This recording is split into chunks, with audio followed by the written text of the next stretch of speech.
First of all, we have to stay curious because the wine world is huge and it keeps evolving.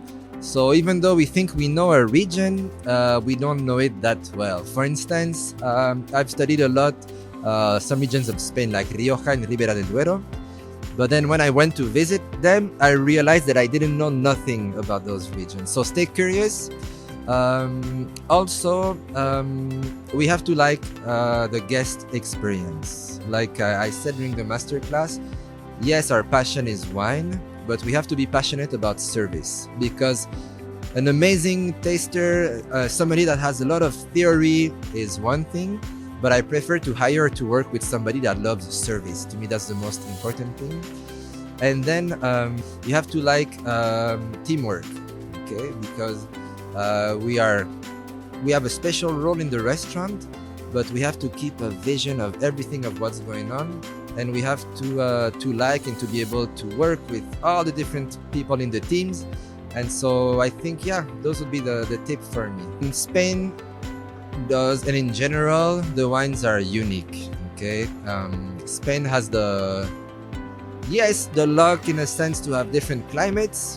Both the Atlantic Ocean, the Mediterranean Sea, high altitude vineyards in the middle, Canarias that are so unique. You have lots of old vine vineyard that creates beautiful wines. You have a ton of indigenous grape that you can find pretty much nowhere else in the world. So to me, that is what's unique about Spain.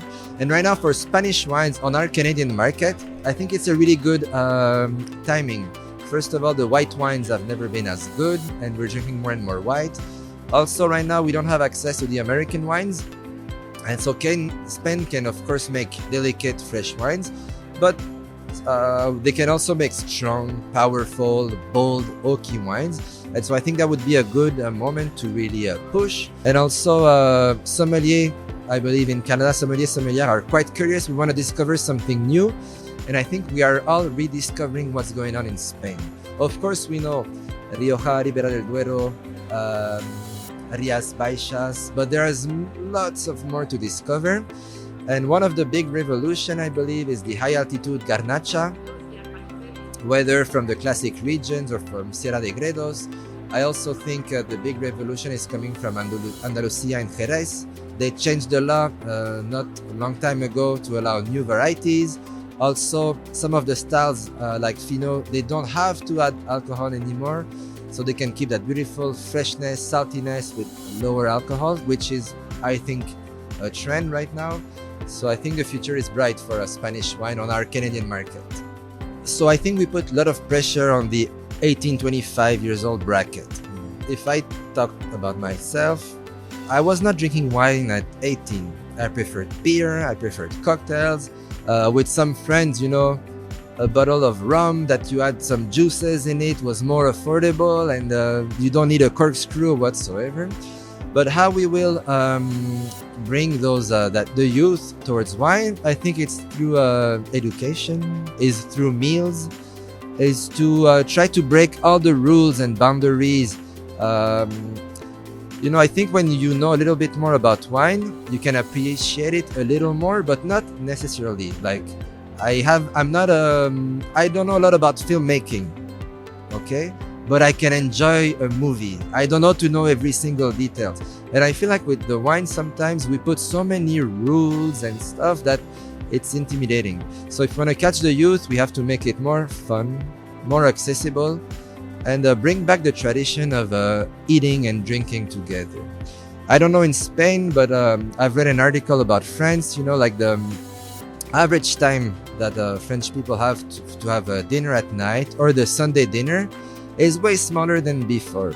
So, and people are spending a little less time together. So I think one good way to bring the youth is to bring back the pleasure to sit with friends and family, have a good meal, cook together, have a nice bottle of wine together.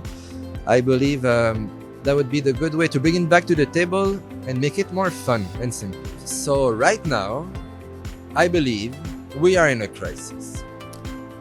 But I'm not worried about wine in general. It's been following humanity for a bit more than 8,000 years, if I'm right.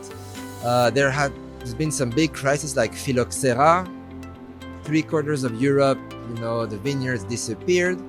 But we can always find new ways. Wine is gonna be there forever. Restaurants are gonna be there forever. Hotels too. So no, I still think the future is bright. Maybe we have to make a little less wine and maybe focus slightly more on the quality. And I think also both producer and sommelier restaurant people, we have to be more careful about the price of wines. Reserve your space at the 2027 fair.